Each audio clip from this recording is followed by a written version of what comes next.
Hello दोस्तों, स्वागत है आपका एक बार फिर से हमारे पॉडकास्ट में। ये पॉडकास्ट हमने आज खुले आसमान के नीचे ओपन मैदान में, जहाँ सरसों के खेत आपको पीछे दिखाई दे रहे हैं और इधर थोड़ा बंजर ज़मीन है लेकिन देखने में थोड़ा अच्छी लग रही है। और हमारे पास वो उतना हाई क्लास एलीट सेटअप नहीं है कि हम वो सेटअप बना करके पॉडकास्ट कर सके, तो हमने थोड़ा सा आइडिया लिया इस बात का कि आज ओपन ग्राउंड में करके देखते हैं। और आपके फेवरेट जो है सर को हमने बुलाया है हमारे पॉडकास्ट में एक बार फिर से। वो आपको अपनी बातों से इनलाइटन करेंगे। आज कुछ उनसे बड़ा दिलचस्प क्वेश्चन करेंगे, इतिहास से, फिलॉसफी से और उनके अपने सब्जेक्ट फिजिक्स से कुछ अच्छे क्वेश्चंस करेंगे हम उनसे, और उनसे कुछ जानने की कोशिश करेंगे, सीखने की कोशिश करेंगे। तो चलिए उनसे बात करते हैं आज इस खुले आसमान के नीचे ओपन ग्राउंड में। पीछे सरसों खेत आपको दिलवाले दुल्हनिया का याद दिला रहे होंगे बिल्कुल। खैर चलिए शुरू करते हैं उनसे। स्वागत है सर आपका हमारे एक बार फिर से पॉडकास्ट में। बहुत बहुत धन्यवाद सर आपका। आपके बच्चों के लिए हमने सोचा कि कुछ और उनको इनलाइटन करा जाए, कुछ अच्छे सवाल जो आपके अपनी फील्ड से, आपकी अपनी स्टडी से जुड़े हुए हैं। और वो सवाल हम जो है आपकी अपनी फील्ड लाइक फिजिक्स, और आपने काफ़ी फिलॉसफी में पढ़ा है, फिलॉसफी काफ़ी पढ़ी है, प्लस आपने हिस्ट्री भी अच्छी पढ़ी हुई है। हिस्ट्री के आप स्टूडेंट हैं, फिलॉसफी की तो आप स्टूडेंट रही हैं। तो कुछ सवाल इन्हीं तीन सब्जेक्ट के इर्द गिर्द घूमेंगे हमारे। अच्छा, पहला सवाल तो ये रहेगा, जैसे आप फिजिक्स के टीचर हैं, तो फिजिक्स के टीचर होने के नाते अचानक से क्या ख्याल आया कि आपने फिलॉसफी पढ़ना शुरू करी? किस चीज़ ने आपको मोटिवेट किया, इंस्पायर किया फिलॉसफी पढ़ने के लिए? फिलॉसफी ऐसा क्या है जो लोगों को पढ़ना चाहिए? तो बहुत बहुत धन्यवाद सर, आपने अगेन मुझे पॉडकास्ट में बुलाया, मौका दिया। और आपका जो प्रश्न है मैं उसका एक बहुत छोटा सा उत्तर देना चाहता हूँ। वैसे तो इसके बहुत सारे उत्तर मैं दे सकता हूँ, लेकिन मुझे एक बात याद आ रही कि अब से करीब 10 से 12 साल पहले एक आप ही के मुंह से एक बात मैंने सुनी थी। आपने मुझसे कहा था कि इंसान कुछ भी पढ़ ले, लेकिन जब तक वो फिलॉसफी नहीं पढ़ता है ना, तब तक मज़ा नहीं आता है लाइफ में, तब तक नॉलेज जो है ना वो कंप्लीट नहीं हो सकती। शायद आपको ना याद हो, बहुत पुरानी बात है। तो उस समय मुझे लगा कि फिलॉसफी में भी कोई भयंकर चीज़ है, बहुत अच्छी चीज़ है। फिर जब मैं आगे बढ़ा तो मैंने फ़िलॉसफी पढ़ी, और मुझे रिग्रेट नहीं हुआ फ़िलॉसफी पढ़ने से, क्योंकि फ़िलॉसफी हमें बहुत सारे आइडिया देती है, हमें खुले आसमान के नीचे छोड़ देती है कुछ भी सोचने के लिए। उसका कोई सिलेबस नहीं, कोई बाउंडेशन नहीं, कुछ भी नहीं। तुम्हें जो मर्जी चाहते हो वो सोच लीजिए, जो मर्जी चाहते हो वो आंसर निकाल लीजिए, जिस पर चाहो उस पर तर्क कर लो। कहीं यही वजह तो नहीं है कि आप किसी भी सब्जेक्ट में पीएचडी करें, बट उसकी फुल फॉर्म में फिलॉसफी जरूर जुड़ता है। फिलॉसफी इन डॉक्टरेट, तो आप पढ़े, चाहे आप फिजिक्स में करें, केमिस्ट्री में करें, लेकिन वो पीएचडी ही कहलाता है। पीएचडी ही कहलाता है, मतलब फिलॉसफी कोई भी स्टडी करें तो हर एक स्टडी फिलॉसफी ही से जाकर के जुड़ जाती है, क्योंकि वो कई सारे सवालों के जवाब देती है। फिलॉसफी बेसिकली वो सब्जेक्ट है, उसे सब्जेक्ट ना कहें तो भी अच्छा है, क्योंकि फिलॉसफी का ऐसा सिलेबस, बाउंडेड सिलेबस नहीं है कि आपको ये पढ़ना है ये नहीं पढ़ना है। फिलॉसफी आपको हर एक आइडिया को, जहाँ से जन्म लेगा, जहाँ से भी आइडिया निकलेगा, उस आइडिया के पीछे क्या बेस है, क्या कंसेप्ट है, उन सबकी जो इंफॉर्मेशन है उसको मिला के फिलॉसफी कहते हैं। उसको कितना, उसकी फील्ड हो सकती है, क्या क्या हो सकता है उसके अंदर, तो वो सारी चीज़ें फिलॉसफी के अंदर आती हैं। न्यूटन ने अपनी बुक लिखी नेचुरल फिलॉसफी, तो हमें तो ऐसा लगा कि भाई न्यूटन एक मैथमेटिशियन थे, फिर फिजिसिस्ट रहे, तो फिलॉसफी में उनका भी बहुत ज़्यादा रुचि थी। आइंस्टीन की फिलॉसफी में बहुत ज़्यादा रुचि थी। फिलॉसफी एक बहुत ही, मतलब मैं कहूँगा कि फिलॉसफी पढ़ने के बाद ही ये बात मेरे समझ में आती है कि फिलॉसफी पढ़ना कितना ज़रूरी है। आप दुनिया में जो भी उत्तर ढूंढ रहे हैं, भले ही आपको सटीक उत्तर ना मिले, लेकिन उसके आसपास ले जाके छोड़ देगा वो। अच्छा, काफ़ी अच्छी चीज़ सर ने बताई इस फिलॉसफी के बारे में कि फिलॉसफी भी हमें क्यों पढ़ना चाहिए, उसके पीछे की क्या वजह है। जो भी डीप नॉलेज में इंटरेस्ट रखते हैं किसी भी चीज़ के बारे में, तो उनको कहीं ना कहीं फिलॉसफी के रास्ते से होकर के बिल्कुल गुजरना पड़ता है, जो फिलॉसफी सब्जेक्ट है। अच्छा, एक सवाल ये था सर, चूंकि आप इतिहास के भी स्टूडेंट रहे हैं, इतिहास से संबंधित एक सवाल मैं ये जानना चाह रहा था कि ऐसी कौन सी इतिहास में आप घटनाओं को सूचित करेंगे या उनको हाईलाइट करेंगे या पॉइंट आउट करेंगे जहाँ से सोसाइटी में एक पैराडाइम शिफ्ट आया है मतलब जहाँ से समाज बिल्कुल बदल गया, ऐसी इतिहास की कौन सी 3 घटनाओं का आप जिक्र करना चाहेंगे? ज्ञात इतिहास के अंदर हम लोग जब इस प्रश्न पे छोटे क्लासेस में डिस्कस करते थे तो वो सबको पता है कि हम जब स्टोन एज में जाएंगे तो फिर हम वहाँ पहिए का आविष्कार हो या अग्नि की खोज हो, ये एक बहुत बड़े पैराडाइम शिफ्ट लेकर आते हैं। लेकिन अगर मैं मॉडर्न हिस्ट्री के अंदर देखूं, जिसने पैराडाइम शिफ्ट दिया, पूरी दुनिया की लगभग दिशा बदल दी, वो था 1453 का बाइजेंटीन एम्पायर का फॉल होना, कॉन्स्टेंटिनोपल पर सुल्तान महमद द थर्ड की फतेह। उस फतेह के बाद से क्या हुआ कि जो बाइजेंटीन एम्पायर है, जो रोमन एम्पायर की बेसिकली एक कॉलोनी ही कह सकते हो, जब वो फॉल हुआ तो उसके बाद जो बाइजेंटीन एम्पायर में जो लोग रहते थे, जो वहां पर एम्पायर के जो भी रहने वाले लोग थे, वो जब भागे वहां से तो वो इटली से निकल के भागे, इटली गए, यूरोप गए, और यूरोप जाके उन्होंने एक पुनर्जागरण का काम किया। और उसी पुनर्जागरण की क्रांति से हम देखते हैं कि यूरोप जो है कहां से कहां पहुंच गया। यूरोप में इंडस्ट्रियल रेवोल्यूशन उसकी ही देन है, कहीं ना कहीं जड़ वहीं से निकलती है। बस हम जो लोग समझते हैं ना कि हमारी लाइफ में जब कभी हार होती है तो हम बड़ा उससे मायूस हो जाते हैं, तो मैं एक चीज देखता हूं कि बाइजेंटीन एम्पायर का फॉल होना, कॉन्स्टेंटिनोपल का फॉल होना, एक कितना बड़ा एक वरदान साबित हुआ यूरोप के लिए। आज पूरी दुनिया पे लगभग यूरोपियन का कब्जा था। अब पूरी दुनिया कब्जे से उनके बाहर निकली, फिर भी यूरोपियन जो है वो कंजम्पशन की स्टेट में है, एक बेहतर लाइफ को एंजॉय करते हैं। पूरी दुनिया में हम देखते हैं तो यूरोप से अच्छी सिटीज कहीं नहीं है। सही बात। यूरोपियन खुद ही कहते हैं कि Europe is the garden of haven. और वो कहीं ना कहीं वो जो यूरोप के अंदर इतनी प्रॉस्पेरिटी है, उसके पीछे कारण है फॉल ऑफ कॉन्स्टेंटिनोपल। और दूसरी घटना, एक तो ये बहुत बड़ी घटना मुझे लगती है, बाकी इतिहास में और बहुत बड़ी बड़ी घटना है। फिजिक्स में भी एक बहुत बड़ी घटना मुझे लगती है, जब न्यूटन का सेब का न्यूटन के वो सेब वाली तो खैर मैं उस पर बात नहीं करूंगा, क्योंकि मैं कुछ और ही कह दूंगा, फिर बाद में बच्चे कमेंट करके पूछते रहेंगे कि सर ये कहानी आपने क्यों कह दी। हाँ, न्यूटन से रिलेटेड मैं बात बताता हूँ कि न्यूटन ने जब ग्रेविटी के बारे में डिस्कवरी की। अच्छा, बहुत सारे लोग कंफ्यूज रहते हैं, कुछ बच्चे मुझे भी लगातार रील भेज रहे हैं आजकल, कोई व्यक्ति जो है इंटरनेट पे, इंस्टाग्राम पे एक मिथ फैलाने की कोशिश कर रहे हैं कि न्यूटन का जो क्रेडिट है ना ग्रेविटी के अंदर, उसको वो ये कहने की कोशिश कर रहे हैं कि इससे पहले अल-बरूनी या कहीं और से भी जोड़ देते हैं। ग्रेविटी को लेकर न्यूटन का जो महत्व है वो इसमें नहीं है कि न्यूटन ने ये बताया कि दुनिया की हर चीज नीचे की ओर गिरती है, सेब नीचे की ओर गिर गया, पृथ्वी नीचे की ओर खींचती है, ये गुरुत्वाकर्षण है या ग्रेविटी है। इस चीज के लिए न्यूटन को क्रेडिट नहीं जाता। न्यूटन को क्रेडिट जाता है उसके कैलकुलेशन पर। न्यूटन को क्रेडिट जाता है उस फॉर्मूले के फॉर्मुलेट करने के लिए ग्रेविटी को।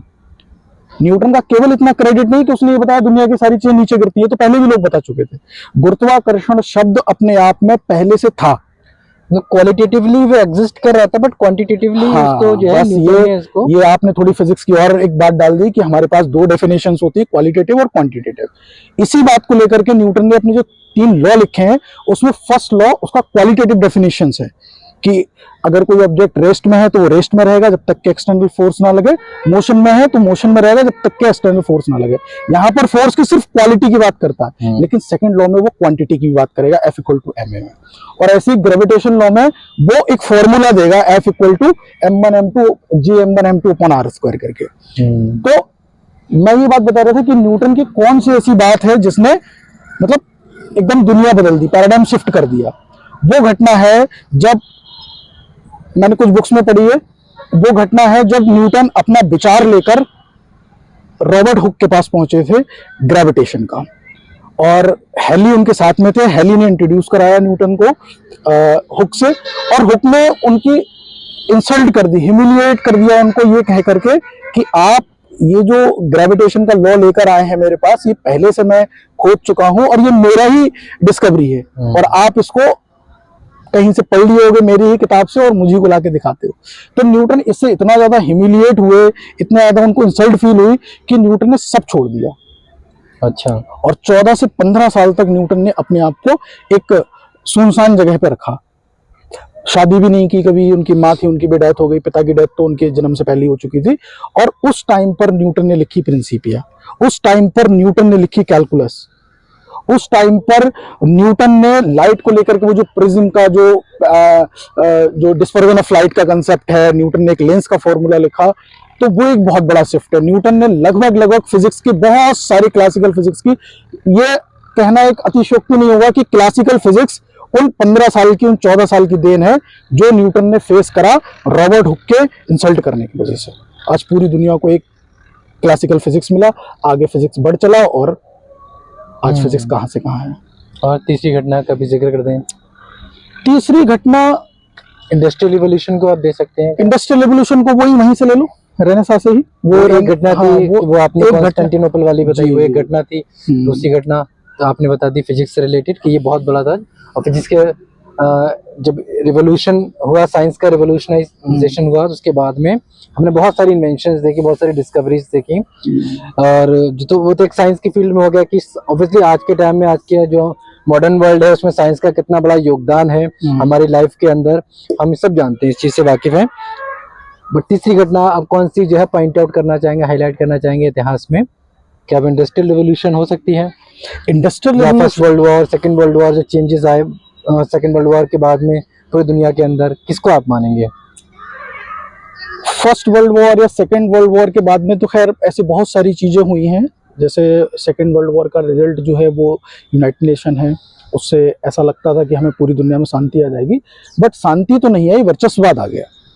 पूरी दुनिया एक दूसरे पे वर्चस्व दिखाने के लिए कुछ भी कर देते हैं, मतलब किसी को भी सप्रेस कर रहे हैं, किसी को भी कुछ कर रहे हैं। हाँ, जो इंडस्ट्रियल रेवोल्यूशन है वो मुझे बहुत अच्छी चीज लगती है, लेकिन मुझे अगेन मैं कहूंगा कि इंडस्ट्रियल रेवोल्यूशन मुझे रिजल्ट लगती है कॉन्स्टेंटिनोपल के फॉल का। अगर कॉन्स्टेंटिनोपल ना हुआ होता तो इंडस्ट्रियल रेवोल्यूशन मुझे पता नहीं होती कि नहीं होती, लेकिन हाँ इतनी जल्दी नहीं होती। अच्छा, फ्रेंच रेवोल्यूशन को कुछ आप वेटेज देना चाहेंगे? फ्रेंच रेवोल्यूशन भी उसके दुनिया में बाद, जिस तरह का बदलाव आया, क्या French revolution one of the reasons हो सकता है उस बदलाव का? हाँ, फ्रेंच रेवोल्यूशन एक इतनी बड़ी घटना नहीं है इतिहास जिससे, हाँ इतनी बड़ी इतिहास की घटना नहीं है कि उससे ये कह दिया जाए कि पैराडाइम शिफ्ट हुआ, लेकिन हाँ जो घटना तो कॉन्सेप्ट बहुत आया बड़ी है। पूरे Fraternity, लोगों के अंदर, जो एक भावना क्रिएट हुई इक्वालिटी वाली, या जो है आपका जस्टिस वाली, ठीक है, जो लिबर्टी वाली, ये जो भावनाएं क्रिएट हुई लोगों के अंदर, लोगों को पता लगा कि लिबर्टी जैसा भी कुछ एग्जिस्ट कर सकता है और उसके लिए हम फाइट कर सकते हैं, या इक्वालिटी जैसा भी कुछ एग्जिस्ट करता है और हम उसके लिए फाइट कर सकते हैं। तो फ्रेंच रेवोल्यूशन की वो जो थॉट है वो देन है, तो क्या उसको वेटेज मिल सकता है या दिया जा सकता है? बहुत इंपॉर्टेंट घटना है, उसको वेटेज मिलना चाहिए, लेकिन पैराडाइम शिफ्ट जैसा मुझे कुछ नहीं लगता। सोसाइटी के अंदर पैराडाइम जैसे हाँ, shift ऐसा कुछ नहीं लगता है, क्योंकि डेमोक्रेटिक आइडियाज वहां से, जो हम कहते हैं कि जो डेमोक्रेटिक आइडियाज हैं वो वहां से आए हैं। हालांकि वो जले और भी जगह पर और भी है, हैं। बट मोटा मोटा तौर पे देखें कहीं ना कहीं फ्रेंच रेवोल्यूशन से वो डेमोक्रेटिक आइडियाज निकल करके आए हैं। और उसके बाद में हल्के हल्के अलग अलग देश में गए। वो यूरोप के अंदर हमने देखा कि एक नेशनलाइजेशन का मूवमेंट चला है, लंबे समय तक वो मूवमेंट चला, अलग अलग कंट्रीज अपने आप में, फिर यूनिफिकेशन हुआ कंट्रीज का, वो एक घटना थी। अच्छा, एक तो सवाल ये, एक सवाल मैं ये पूछना चाहूँगा, आप फिलॉसफी पढ़ते हैं, आप हिस्ट्री पढ़ते हैं, आप साइंस में भी अच्छी नॉलेज रखते हैं, ऐसा क्या चीज़ है, कौन सा वो थॉट है, कौन सा वो आपके अंदर बेचैनी जो आपको रातों को सोने नहीं दे रही? कोई ऐसा सवाल है जो आपको रातों को सोने नहीं दे रहा है? कुछ ऐसा है दुनिया में कि ये चीज़ क्यों हो रही है? क्योंकि साइंस के स्टूडेंट्स हो या प्रोफेसर्स हो या जो रिसर्चर्स होते हैं, उनके अंदर क्यूरियोसिटी तो होती है कि ये चीज़ हो रही है, क्यों हो रही है, और उसके पीछे कोई रीज़न जानने की कोशिश में लगे रहते हैं। या जो फिलॉसफी पढ़ते हैं उनके अंदर सेम ही जो बेचैनियां होती हैं, जो पैल्पिटेशंस होती हैं, वो साइंस वालों के अंदर, फिलॉसफी वालों के अंदर मुझे लगता है कि सेम पैल्पिटेशंस उनके अंदर होती हैं। क्या कोई ऐसा है पैल्पिटेशन किसी चीज को लेकर के जो आपको रातों को सोने ना देता हो? कुछ ऐसा है क्या? है तो क्या है तो अभी फिलहाल कोई ऐसा सवाल? हाँ, एक बहुत ही अच्छा सवाल है जो मुझे सोने नहीं देता। हाँ, बेचैन तो लगातार मुझे करता है, वो सोने ही नहीं, बस खाली ऐसा नहीं कि वो मुझे सोने ही नहीं देता। कॉस्मोलॉजी से रिलेटेड? कॉस्मोलॉजी से नहीं, वो अब है कलेक्टिव कॉन्शियसनेस से रिलेटेड। अच्छा, मैं कलेक्टिव कॉन्शियसनेस में पहले तो बताएं कि कलेक्टिव कॉन्शियसनेस होती है क्या, थोड़ा सा एक्सप्लेन करें अपने स्टूडेंट्स को और हमारे ऑडियंस को। कलेक्टिव कॉन्शियसनेस का मतलब है कि जैसे हमारी एक कॉन्शियसनेस है जिस पर हम चलते हैं, हमारी कॉन्शियसनेस के 3 हिस्से हैं, उसके बारे में लगभग लोग जानते हैं कि कॉन्शियस माइंड है, सबकॉन्शियस माइंड है, अनकॉन्शियस माइंड है। लेकिन मुझे ऐसा लगता है कि कहीं ना कहीं एक कलेक्टिव कॉन्शियस माइंड भी है। जिसके अंदर वो सारी की सारी इंफॉर्मेशन है, जिससे हम सारे के सारे लोग एक दूसरे से जुड़े हुए हैं। दैट मीन इसको थोड़ा सा मैं शायद मैं जी अगर गलत हो तो आप मुझे बताइए कलेक्टिव कॉन्शियसनेस के बारे में। हम बहुत सारे एक्शंस करते हैं, सो समटाइम हमारे एक्शंस जो होते हैं वो सबकॉन्शियस माइंड के थ्रू हो रहे होते हैं, समटाइम कॉन्शियस माइंड के थ्रू हो रहे होते हैं। जैसे अभी हम जो चीजें जो परसेप्शनली हमें दिख रहा है वो कॉन्शियस माइंड के थ्रू, ठीक है, बट जो विचार निकल के आ रहे हैं वो कहने के सबकॉन्शियस माइंड से आ रहे हैं। एक होता है कि हम बहुत सारी बातें बिना सोचे बोल देते हैं, अनकॉन्शियस माइंड से भी चीजें होती हैं। अब कोई बात अगर हम ऐसा बोले जो इन तीनों कॉन्शियस माइंड के साथ आ रहा है, तो क्या वो कलेक्टिव कॉन्शियसनेस है? कलेक्टिव कॉन्शियसनेस कह सकते हैं, ये कलेक्टिव कॉन्शियसनेस का ही हिस्सा है। कलेक्टिव कॉन्शियसनेस का मतलब है ऐसे कॉन्शियसनेस जिससे दुनिया की हर एक स्पीसीज जुड़ी हुई है। दुनिया का हर एक व्यक्ति उसी कॉन्शियसनेस से जो है वो एक सोर्स ऑफ कॉन्शियसनेस है, वहां से ही हम सबके पास कॉन्शियसनेस आई है। हम इंडिविजुअल कॉन्शियसनेस जो लेकर घूम रहे हैं ये वहीं से ड्राइवन है, वहीं से ड्रिवन। एक लेवल है अनकॉन्शियसनेस, और वो दोनों तरफ है। मैं अगर कहूँ अगेन मैं इसको डिफाइन करना चाहूँ तो मुझे लगता है कि अगर ये कॉन्शियस माइंड है, ये सबकॉन्शियस माइंड है और ये अनकॉन्शियस माइंड है, तो इसके बाद जो नीचे जाएगा वो कलेक्टिव कॉन्शियसनेस है, और कॉन्शियस के ऊपर जो जाएगा वो भी कलेक्टिव कॉन्शियसनेस है। मतलब जो जितना ऊपर है अगर है, हाँ, ऊपर है तो उतना ही नीचे भी है, बीच में बस इंडिविजुअलिटी है। तो मतलब ऐसा कुछ है जो आपको हाँ, समझने में मुझे बहुत दिक्कत हो रही है। अभी तो फिलहाल मैंने फिलोसफी की बहुत सारी बुक्स जो हैं वो तलाश ली हैं। मुझे एक से एक फिलोसफर मैंने पढ़ लिए।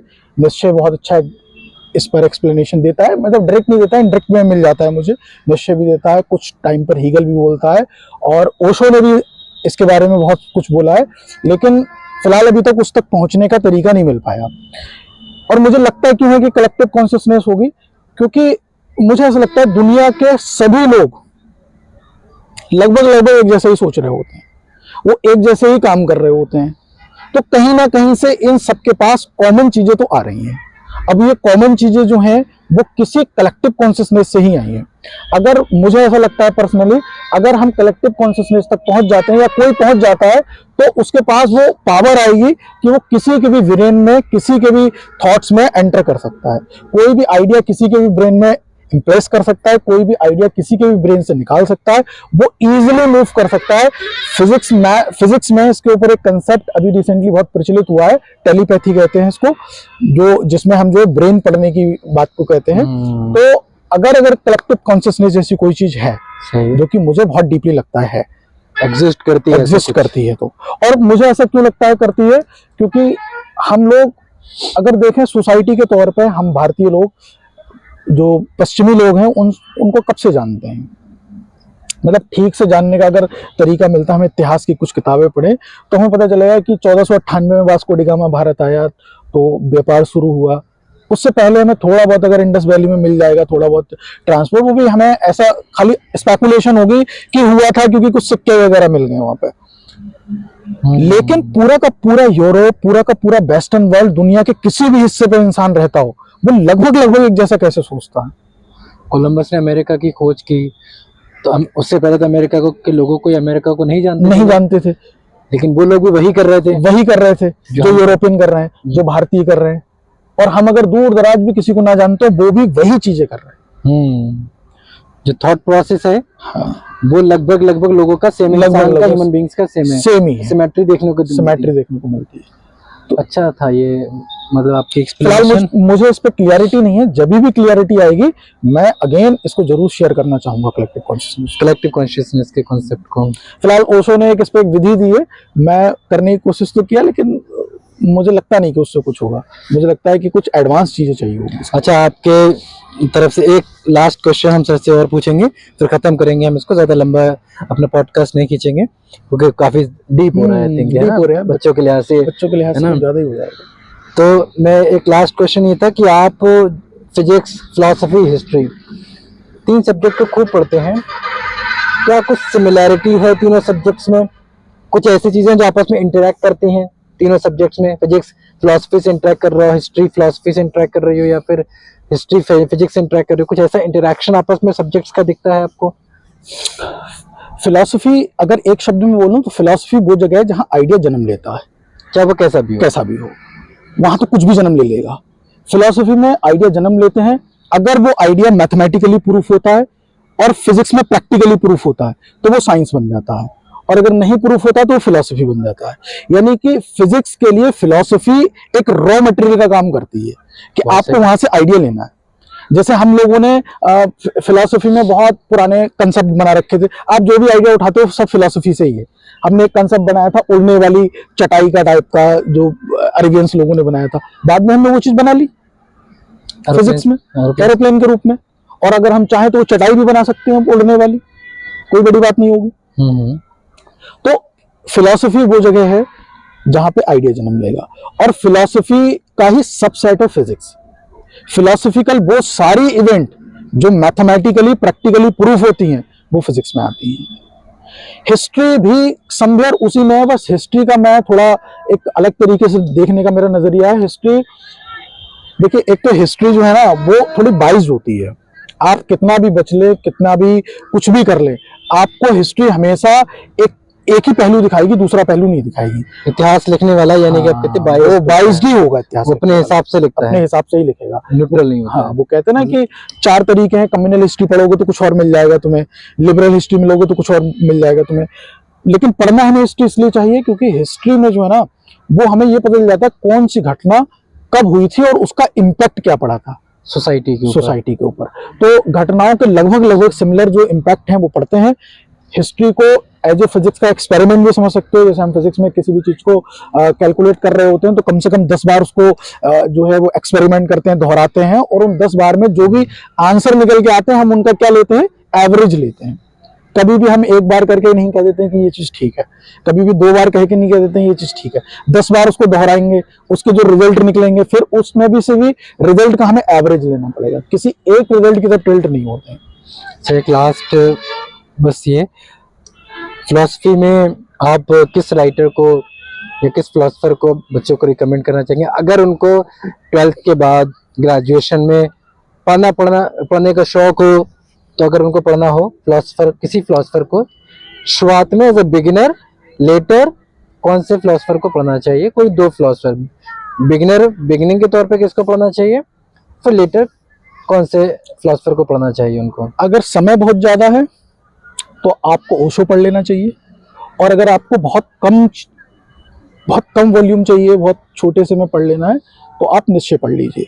और निश्चय की ये बात हमेशा याद रखना, निश्चय कहता है कि there is no fact only interpretations.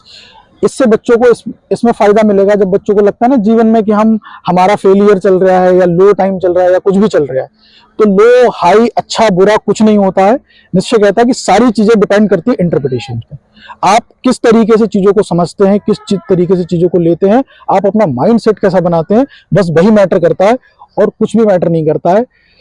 तो इंटरप्रिटेशंस पे ही रहिए, हमेशा अपने आप को सही समझिए, और सही समझने का मतलब है इवोल्यूशन भी करते रहिए, अपना इवेल्युएट करते रहिए कि मैं ठीक हूं कि गलत हूं। लेकिन हाँ, डिप्रेशन में जाने से बेहतर है कि आप अपने आप को मोटिवेट रखें ये सोच करके कि मैं ठीक हूं, ईमानदारी से काम कर रहा हूं, तो अच्छा बुरा तो कुछ होता नहीं है। निश्चय पढ़ सकते हैं। शुक्रिया सर, बहुत बहुत शुक्रिया कि आपने जो है समय दिया हमारे पॉडकास्ट, हमारी ऑडियंस को, प्लस अपने बच्चों के लिए समय निकाला आपने उनको कुछ बताने के लिए। आज के लिए इतना ही रखते हैं, ठीक है सर? Thank you. अरे सर सर हमारे काफी अच्छे मित्र भी हैं, इसलिए जो है थोड़ा सा हम हाथ मिलाना भूल गए। ठीक, इस वीडियो के बाद में हमारा जो है दोस्ती वाला जैसा होता है ना वैसा ही वाला रहेगा इनसे। वीडियो में कह रहा था ना कि वो एज ए टीचर हमने उनको इनवाइट किया तो टीचर के तौर पर थोड़ा सा रिएक्ट करना पड़ता है, वरना at the end of the day है तो दोस्ती। खैर, उम्मीद करते हैं कि आपको बहुत कुछ सीखने को मिला होगा, काफी कुछ इनलाइटनमेंट हुआ होगा आपका इस वीडियो के माध्यम से। ऐसी वीडियोस हम और भी लाते रहेंगे आपके लिए, तो हमारे चैनल को सब्सक्राइब करें आप और वीडियो के ज़्यादा से ज़्यादा लोगों तक पहुंचाएं अगर आपको कुछ इस वीडियो के माध्यम से अच्छा लगा हो। बहुत बहुत शुक्रिया आपका, थैंक यू वेरी मच।